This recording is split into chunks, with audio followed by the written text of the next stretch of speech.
E aí pessoal, beleza? Estamos aí em mais um pré-ENEM digital e hoje eu trago para vocês dicas de estudo. Iniciamos então nossa caminhada, nossa jornada rumo ao Enem. Gente, sabe quando você vai fazer aquela viagem, você espera tanto, né? Você planeja, pensa em tudo que você vai fazer, as roupas que você vai levar. Se você leva coisas para comer, você vai comer lá, né? Você se planeja ali no seu pensamento para fazer aquela jornada, né? O Enem é algo assim também, né? Uma caminhada aí de uns 6 meses. Então é um percurso longo. Nós temos que nos preparar da melhor forma possível para que essa jornada seja suave e a chegada seja muito boa, né? Com o que vocês esperam de verdade. 7 dicas de estudo para se dar bem no Enem. O primeiro ponto que eu quero tratar com vocês é o protagonismo. A palavra em si é muito abrangente, tá? Mas de maneira bem simplificada, ser protagonista é se virar, gente, tá? É você pegar cada recurso que chega a você correr atrás daquilo, por si só. Não esperar outra pessoa falar para você fazer. Você vai lá e faz. Se o professor vem aqui dar uma aula para você, você pega o que o professor falou e corre atrás daquilo.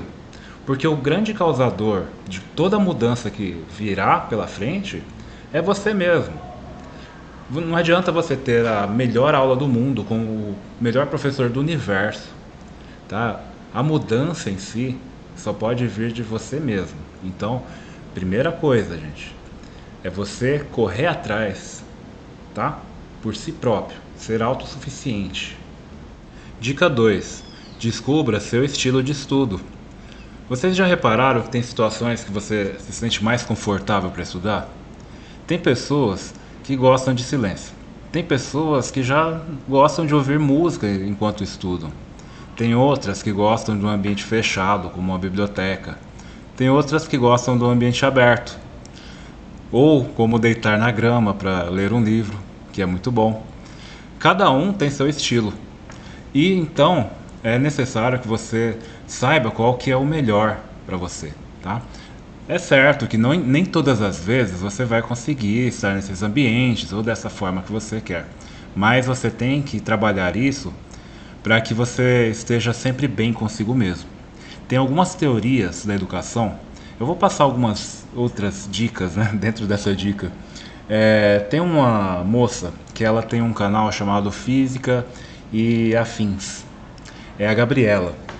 Ela trata bastante essa condição, tá? De como é uma boa forma para se estudar. E ela trata isso de maneira científica, então é bem interessante vocês entrarem lá e acompanharem os conhecimentos da Gabriela. Tem um outro conhecimento que é sobre a pirâmide do conhecimento, tá? Ela trata, é uma teoria de um cara chamado William Glasser. Ela trata as formas de absorção, como nós temos, né? Os gatilhos de absorção de conhecimento. Então veja lá, lá no topo da pirâmide, nós temos indicado a palavra ler, né? Ou seja, quando você lê, você está associando 10% daquilo que você poderia absorver daquele conhecimento, entendeu? Se você escutar, você absorve 20%. Se ver, né, uma aula, por exemplo, 30%. Olha aí, gente. Ver e escutar, né, 50%. E a coisa vai crescendo. Conforme você vai participando mais, reparem que os percentuais aumentam, né? Quando você começa a discutir, conversar aí com um colega que você viu na aula, né, que ele entendeu, você já está absorvendo aí em torno de 70% daquele conhecimento. E depois, gente, você vai se tornando mais autor daquilo, tá? Quando você pratica o que você aprendeu. E por último, né, o grau que, pelo menos para Glasser, né, é o que mais se absorve é quando você ensina aos outros. Ou seja, quando você assiste uma aula, conversa com um colega e ensina aquilo que você aprendeu, você acaba absorvendo da forma melhor possível aquilo que você estava estudando durante a aula. Essa teoria é um pouco controversa, tá, gente, entre os educadores, mas eu acho que ela é bem interessante. Se vocês quiserem, existem vários canais no YouTube também que tratam sobre esse assunto. Dica 3: estudar não é memorizar. Gente, estudar é você aprender, utilizar o conhecimento, não é? O exercício não é para você fazer exercício, você exercitar, ficar forte, né? Naquilo que você está estudando, que você está correndo atrás. Nas matérias exatas, né? Ou seja, a física é uma matéria exata. Isso é uma regra. Você não aprende física só de olhar o professor resolver. É necessário que você vá lá e faça exercícios. Aí sim você vai estar desenvolvendo. Sabe o que acontece muito em sala de aula? Os alunos chegam para o professor e falam: professor, mas esse exercício não está igual àquele que você passou. Mas é claro que não vai estar. É um exercício. São situações diferentes sobre aquele mesmo conhecimento.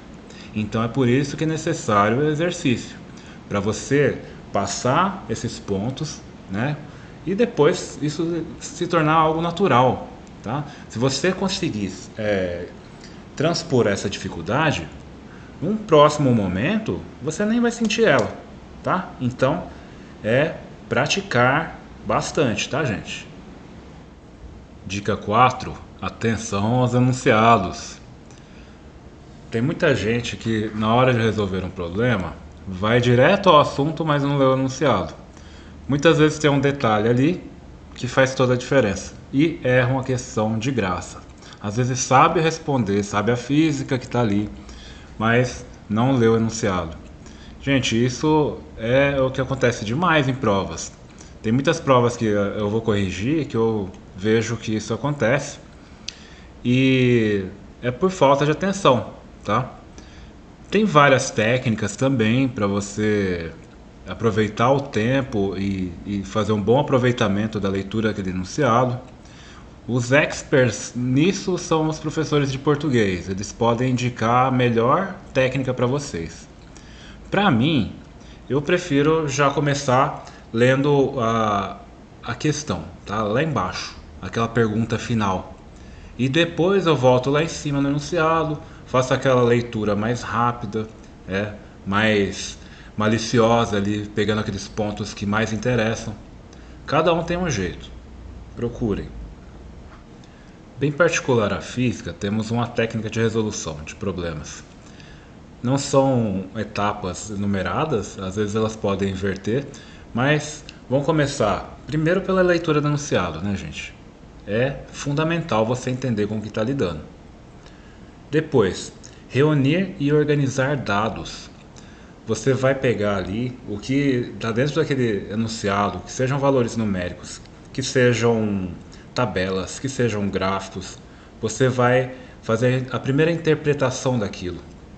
E você já vai começar, né, com um olhar capcioso ali, a observar as unidades que estão envolvidas. Se você estiver trabalhando no SI, Sistema Internacional de Unidades, você tem que ver se está tudo no SI. Por exemplo, se tem metros, segundos, quilogramas, Kelvin, tá? Entre outras unidades. Unidades geradas do SI, por exemplo, Newton. Newton, se você pegar a segunda lei de Newton, você tem que força é igual a massa vezes a aceleração. Ou seja, massa, quilograma, aceleração, metro por segundo ao quadrado. Então também é uma unidade do SI, né, gente? Então atenção com as unidades. E depois, desenhar, diagramar, entender a pergunta. Tá? É fundamental também você entender aquilo que você está lidando. E em física é muito útil você desenhar, você diagramar. Você consegue acabar isolando coisas que parecem muito destacadas, né, muito jogadas, e reuni-las, tá, de maneira mais concisa, com desenhos simples.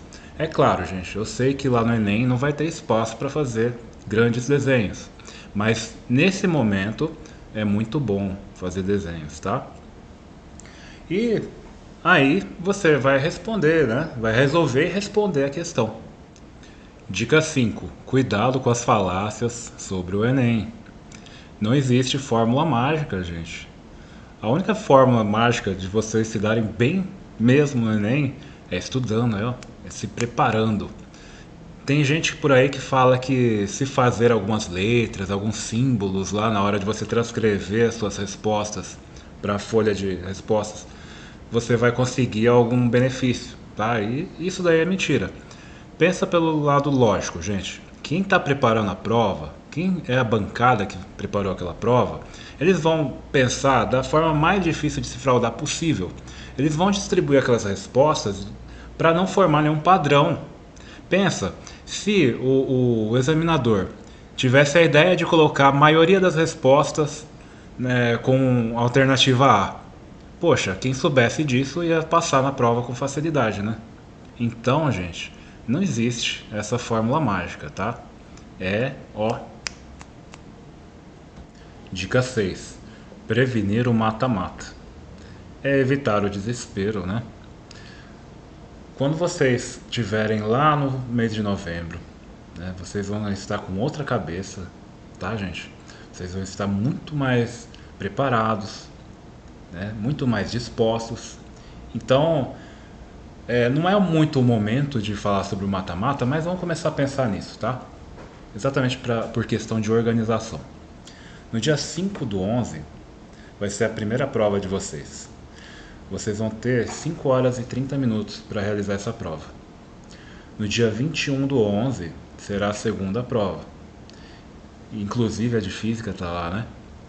Vocês vão ter 5 horas para realizar essa prova, né? As ciências da natureza está aí no segundo dia. E cada minuto conta, tá, gente? De novo, o examinador ele não faz coisas aleatórias. Quando ele planeja esse tempo de prova, ele está fazendo lá um percurso, ele está medindo o tempo de resolução de cada questão, um tempo médio por pessoa. Então ele possivelmente teste isso com pessoas, né, para saber qual é o tempo médio de resolução de cada um. E assim ele compõe aquela prova. Então essa prova ela é planejada para durar esse tempo. O que eu quero dizer com isso? Se você vai para uma prova de 5 horas, você tem que estar disposto a ficar lá 5 horas, gente. Eu sei que por enquanto isso pode parecer fantástico, mas é assim que vai ser. Vocês vão se exercitar ao ponto de passar esse tempo lá e vocês vão ver que isso vai passar assim de maneira muito natural, porque vocês já vão saber o que fazer, né? Vocês vão saber o objetivo de vocês, vocês vão estar mais exercitados, mais dispostos. Como que um corredor de maratona consegue percorrer 40 quilômetros? É da noite pro dia? Não é, né, gente? É só com muito exercício. Se você quer levantar 100, 150, 200 quilos, você vai ter que entrar na academia e treinar bastante para isso. Não vai ser da noite pro dia. Então, o Enem também é uma condição de atleta. Essas 5 horas é como se fosse uma maratona. Não é da noite para o dia que você vai conseguir isso. É necessário muito treino. Mas se eles conseguem, você consegue. Você vai chegar lá. E dica 7, a última dica. O bom chute.